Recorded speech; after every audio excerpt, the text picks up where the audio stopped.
Hello everybody, it's good to be back.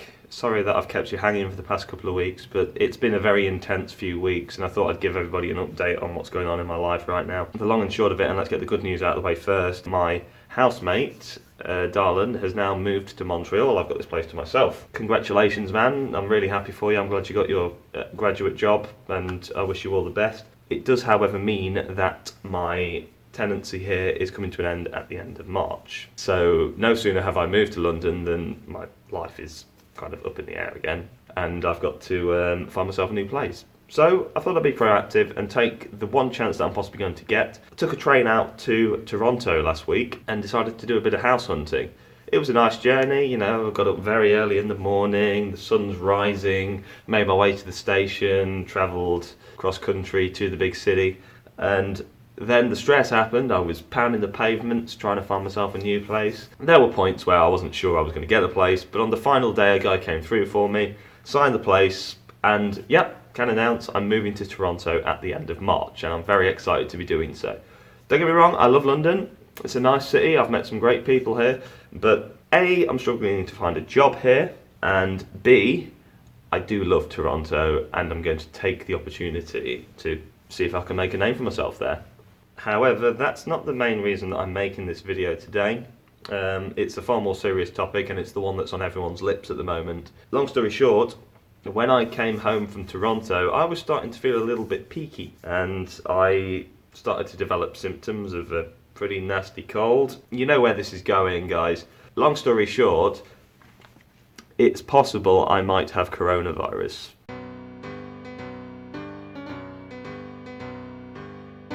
Now, I'm fully aware that that may seem like an overreaction, but being completely frank, this pandemic, and that's what it should be called at this point, it's a worldwide thing, should be treated seriously by everybody, even if they don't turn out to actually have the illness. I went through a bunch of symptoms, some of which I still have now and have to keep stopping the video because of. Starters, I had a fairly unpleasant fever. So the first couple of days when I had first come back from Toronto, especially on the Sunday, I was really just struggling to do anything really. I was fatigued, I had one of the worst headaches I've had in my life, and Sunday night in particular, it was so bad I couldn't sleep and I was having to take painkillers and feeling nauseous and you know all of that jazz. I was out with my friends on Sunday in the day and in hindsight I really shouldn't have done that, but as they will attest, I was out of it. I was just staring off into space for most of the time. I still managed to win some board games, but I wasn't doing well at all. On top of that, I had a sore throat, proper chainsaw sore throat for 2 or 3 days, up until about kind of late Tuesday, Wednesday, when it finally started to go. Again, these are all symptoms that are supposedly part of coronavirus, but also of many other colds and flus that go around this time of year. So you cannot be absolutely certain, but you cannot rule anything out either. And yeah, I had the sore throat, which gave way to the big teller, which is the dry cough. So I've been hacking my lungs up for the past few days now. It is starting to get better, just slowly but surely. And you know, the fact that I can record this video without coughing midway through it is the proof that you need that I am on the mend. But the reality is, the moment that that cough started to happen, I thought, shit, I'm gonna have to start really looking after myself here. You know, I was waking up in the morning with catarrh, which isn't pleasant at all. I don't want to go into too many details, but you know what it is. It's a bit every morning, pretty much. That in itself is gone as well now, so I'm just left with a dry cough, which is nice. I'm on the mend. However, at the point that the coughing began, and having been aware of what was going on, I decided to do the right thing and self-isolate. Now, again, I would repeat that there is no certainty that I caught corona or anything while I was in Toronto, but you have to be realistic. It's the biggest place in Canada, it's the place where the most infections have occurred, and it's got a growing rate of infection at a time when this is happening worldwide. Could be anything, could just be a cold, could be a seasonal flu. But at this time, nobody, and I mean nobody, can be too safe in preventing the spread of corona. So I've been home since Tuesday. I'm getting to a point where I'm almost certain I don't have coronavirus. I probably just had a pretty bad cold for which a lot of the symptoms added up. However, again, I would repeat that everybody is different and everybody has different symptoms when they get colds and illnesses. A lot of them symptoms are the same across people, but some other people may get things that other people don't or react in different ways because everybody's bodies are different. One thing that I read online and have seen mentioned a lot by a lot of people is if you start sneezing or you have a runny or blocked nose, that's a surefire sign that you don't have the illness. For the first couple of days, I had both. I was sneezing all the time. I had the runny nose and the blocked nose. However, and this is why I am not certain that I could rule it out, is the atmospheric conditions, what's going on around me. During those first couple of days, my housemate Darlan was on his way out of the door. He was packing everything. I mean, you look around the place now, it's bare, but he was kicking up a lot of dust. He was moving a lot of stuff around the house. He was hoovering, he was sweeping up. That sort of thing makes me sneeze. That sort of thing gives me a runny nose. I'm quite sensitive to that sort of thing. I have sinus issues, especially on this side of my head, and it's still blocked now, but I get that every time I get any illness, regardless of whether it's an expected symptom or not. Therefore, you must bear in mind, just because you have a runny nose, just because you have been sneezing, bear in mind what's going on around you. You cannot be sure, and this is the problem, that that alone means that you don't have the big C, as they'd call it. You can't be sure. And so, for those reasons, even though everything adds up and I'm recovering way quicker than you normally would do for the 14-day incubation period or whatever, I have been better safe than sorry, and that is why I haven't left the house for the past 3 days. And to be honest, I feel bad that I didn't start doing this the moment that I started getting that fever on Sunday. While I wasn't doing anything to really spread the virus at the time, I can't be sure that nobody that I met up for coffee with on Sunday hasn't also begun to incubate some sort of illness, whatever I've got, and potentially passed it on to other people. I don't want to be patient zero for London.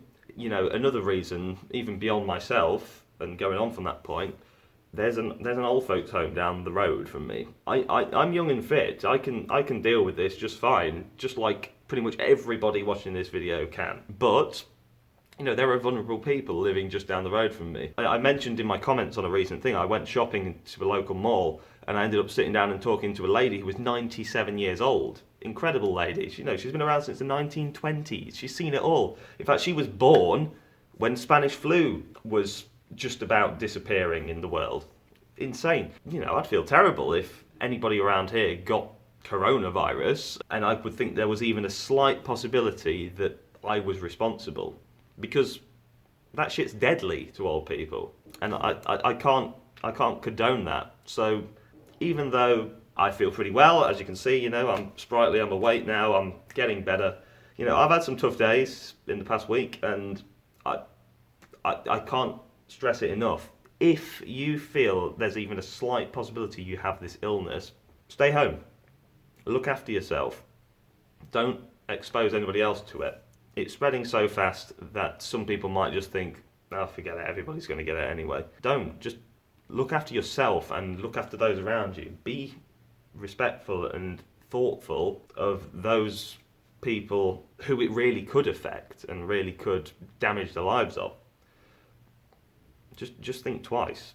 Now, it should be noted at this point that in the scheme of things, Canada is one of the least infected countries at the moment. The figures that I pulled up this morning said that there were 117 current infections and 1 fatality, which is small. I know for a fact there's more than 3 times that many in the UK, for example, where I would be now if I wasn't living here.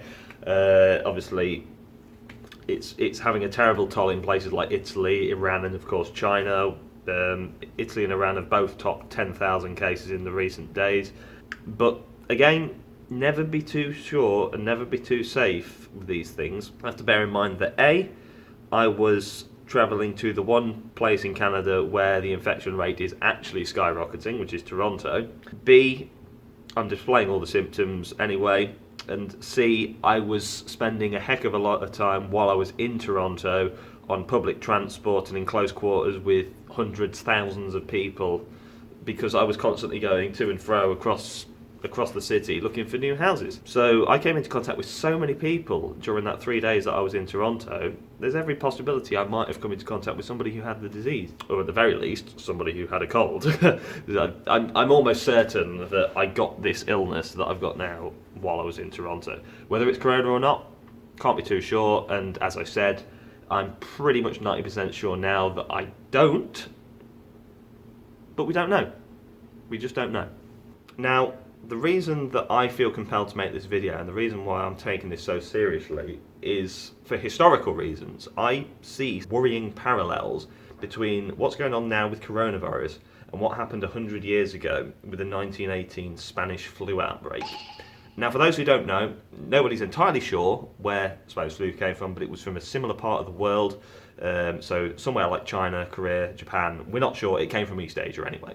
It was the first illness to truly spread worldwide because of the interconnected nature of the world. At the time, obviously, those who know the history, it was the closing stages of World War One. The entire world was at war. People were moving all around the world through shipping lines and on railways, and it wasn't long before pretty much the entire world was infected. Of course, that was made easier by mass gatherings. In the case of World War One, it's pretty obvious where those mass gatherings were happening. They were happening at barracks. They were happening at the trenches, at the battlefields. When the war was finally over, they were happening when people were getting together and celebrating Victory Day or mourning the loss of their soldiers at funerals and whatever. All of these things helped the disease to spread. And the long and short of it was, it killed something between 20 and 100 million people, depending on the estimate that you make. Why was that? It was because it's a virus. And the thing about viruses is, they mutate like friggin' wind. They are very different to, say, bacteria in that they multiply at a rate that is almost unthinkable to, you and me. But scientists know that it only takes one serious mutation for it to become, say, for example, resistant to whatever vaccine they're working on right now, or capable of doing what the Spanish flu did, and this is exactly what happened with the Spanish flu, capable of causing far more serious symptoms. The reason so many people died from the Spanish flu was that a mutation that they believe happened in the trenches caused inflammation of the lungs, and pneumonia became a far more serious and regular symptom in those that got it. People were literally drowning in their own bodies, which is horrible and grim. And I know I'm going off on a tangent here, but the point I'm making is, unless we do what we can to stop it from spreading to more and more people, and we stop it becoming so prevalent in the population that those mutations can happen on a more regular and likely basis, we could be faced with a situation like what happened with the Spanish flu, wherein the danger that it poses to people and to humankind skyrockets, because there's a new strain out there that's way more dangerous to us than what we've got now. At the moment, while you have to be pragmatic about it, it is true. It is just pretty much a flu that we don't have a cure for and no one's vaccinated against.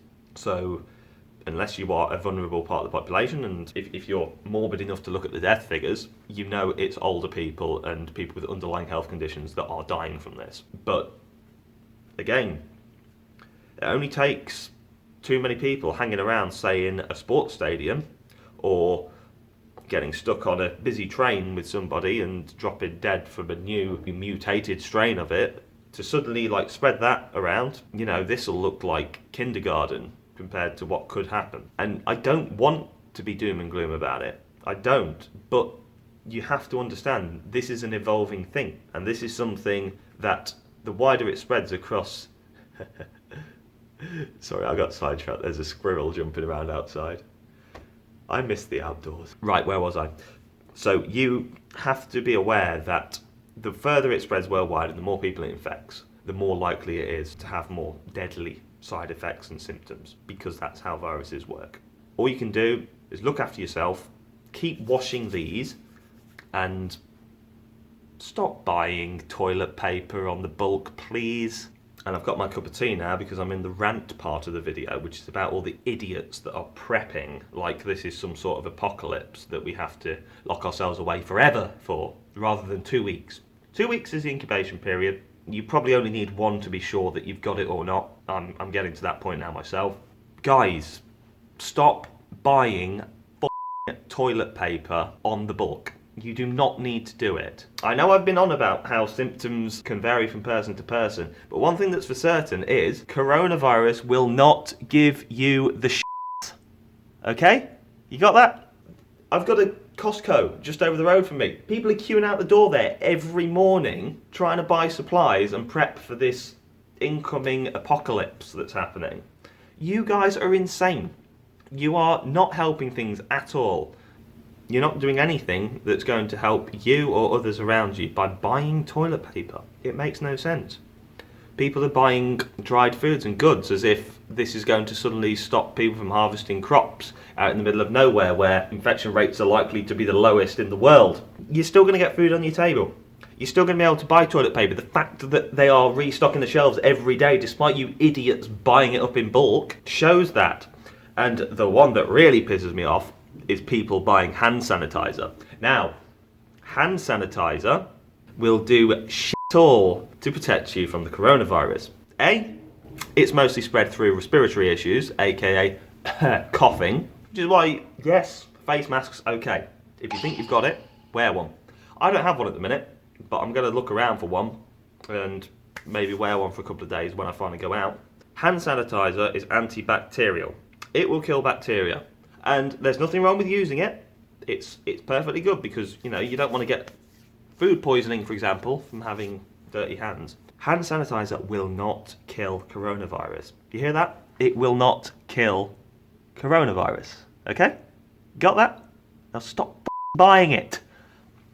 You guys are the problem. You guys are the ones that are making this hysteria worse. There is nothing wrong with taking precautions. What those precautions should be are what people like me are doing now, is looking after themselves, not going out for a couple of days to make sure that they don't have this illness and can't spread it to anybody else. What a precaution isn't is hoarding things for yourselves when it may impact on those that truly need them and then complaining that everybody's losing their minds.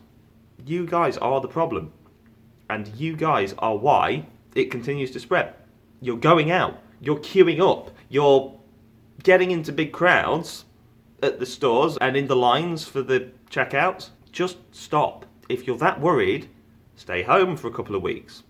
This is serious, and it's starting to impact on daily life and society. I know lots of people that have had to cancel flights. I know people that have had to cancel their honeymoons. Speaking to you, Dan Mason, stay safe, bro. I can't watch my beloved Leicester City because they're currently quarantining for coronavirus and they have cancelled the Premier League season until at least mid-April. And quite frankly, I don't think it's going to finish. I think it's going to affect the Euros. It might even roll over to the start of next season. The reality is, those sort of things, 30,000 people in one stadium, or even just 50 odd people training together on a daily basis. It's not healthy. The manager of Arsenal's got it, Mikel Arteta. Callum Hudson-Odoi from Chelsea has got it. He's got coronavirus. The entire Arsenal squad is in quarantine right now. Watford are going to be doing the same, and we were supposed to be playing them today, but the game's cancelled, obviously. We got 3 players at Leicester that potentially have it, and the rest of the squad are taking the precautions as well. That's just one small facet. That's just one tiny bit, just a little bit of light relief that we have for our daily lives. Sport is cancelled right now, quite frankly. Worldwide, sport is cancelled. That should be enough to wake up people, because sport is something we use to kind of escape from reality. It's something we use to kind of distance ourselves from what's going on from the day-to-day lives. You know, Saturday, forget the week at work. You just go down and you see your mates, you have a pint, you go to the stands, you swear at the opposition, you celebrate a goal, you swear at the ref, you have your head in your hands when you miss a penalty, and then you swear at your own team. Or if you're not into football, you go to a concert, you go to see your favourite bands, or you just go down to the pub and you enjoy yourself with your friends. That's all under threat at the moment. Basically, that concept of social gathering, it's going to have to stop temporarily while everybody gets their heads around this. and works out what to do and what precautions to take to make those things safe. And if that's not enough to make people realise that this is serious, you know, something as ingrained in society and the leisure side of society as sports at large basically being cancelled and large concerts and gatherings being cancelled, what is going to make people realise this is serious? The last thing I want is for people to end up, you know, catching what is a pretty nasty disease purely because they didn't think and stop for a moment and just realise a couple of weeks is all we need to get our heads around this. And yeah, I'm aware that this video has been a bit of a ramble. It's been unscripted. I've just basically been talking about my experiences and what I think about this virus and what's happening to the world. The reality is the world's going to have to rethink how it does things in the next couple of months. It's very likely that pretty much all mass gatherings are going to be cancelled over the next couple of months, and that's going to affect a lot of us, you know, musicians, sportsmen, even just people with big plans like weddings. You have to be serious about these things and you have to understand why you're doing it. And the simple reality is we're facing something right now that we don't fully understand, that has the potential to cause a lot of grief and harm to people around the world, and which, with some simple precautions, we know we can prevent and mitigate for the dangers of. So I'm going to stop being so kind of down about everything now and just say thanks for watching. I'm getting better. I reckon by tomorrow I should be okay to venture out. The first job is to get myself a little face mask, if I can find one somewhere. For those of you who experience any symptoms of like a serious cold or anything, or flu, do the right thing, stay at home. If you find yourself bored, you might be interested to know that I even got bored and made myself a little like playlist on Spotify, which I called Songs to Self-Isolate from Coronavirus to, which is, it's just some like chill hop, lo-fi, vaporwave, whatever. It's all kind of music that you can relax to, really, and momentarily just forget about all this crap. But to everybody out there, stay safe, think about other people, and do the right thing. This thing's not going to go away anytime soon, but we can do what we can to look after ourselves and those around us. And on that note, I'm going to let you go. I'm sorry I haven't put anything out over the past few weeks, but even before all this corona shit blew up, I was stressed. I was looking for a new place, which was my priority. However, I did record some footage for a couple of like little videos. They are ready to put out. I've got to edit them, but this one had to come out first. So you will get some completely off the cuff random crap that I recorded 2 weeks ago coming out in the next week or so. It's just a matter of when I get around to doing it. Otherwise, stay funky. Thank you for listening, and like, comment, subscribe. You know the drill. Bye.